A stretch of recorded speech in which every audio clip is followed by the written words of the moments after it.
one of your favorite writers wrote this. I was reading it this morning. If we're honest, however, we'll have to admit that much of what passes for doubt is nothing but honest hesitation, the inevitable upshot of generations of poor or bad teaching which trades in simplicities, cheap certainties, often eschewing pain at all costs, leaving us to feel that our salvation depends not on the mystery of faith sustained by God's devotion to us, but on our own grasp of our own beliefs or on the intensity of our desire for religious experiences.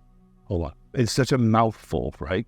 It seems that we're becoming less and less patient with the work of learning the truth, more and more afraid of whatever we do not already understand, all too easily angered by anything that demands serious attention or care.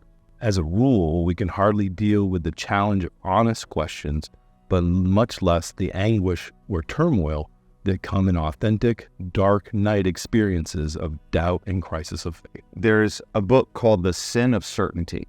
Okay. I'm not recommending or advocating the book as much as I think the title is poignant, right? Yeah. When Paul says in his epistle that we're to work out our salvation with fear and trembling, I think a lot of the times we've reduced that to a very practical thing, like live out your salvation with fear and trembling. And I think that's true. I'm not taking that away. Right.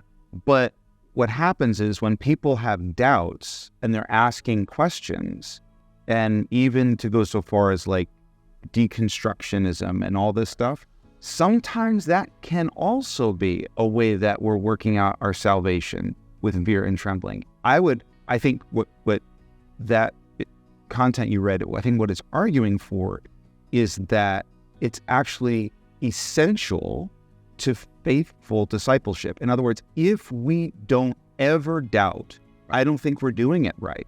Because if there's never a point where we pause, we scratch our heads and say, is this even possible? Then what we have is a carnal gospel. What we have is a fleshly, natural, rational. The gospel is not merely rational. Okay, so obviously there's a logic to it. Jesus is the Logos. Yes, for sure. Okay, so I'm not saying it's not rational. I'm not saying it doesn't make sense. But if all it does is make sense, it's not God. So I think what Chris is teasing out there is many of us come from a tradition that condemns or looks down on sincere, honest questions, and the sorts of questions that will start to rattle the foundations of that American Christianity that we were talking about. And that's a good thing. Doubt shakes all those things. Now, you can doubt unfaithfully. If you have a bad attitude, if you're doubting from a place of anger, you're doubting from a place of hurt.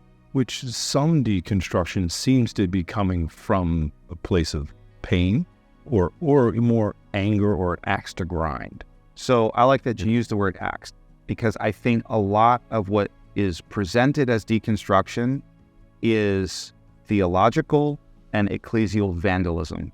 And it's not a matter of sort of reverse engineering and trying to understand and take apart what's there. I don't like what's here, so I'm tearing it down. That's not... Yeah.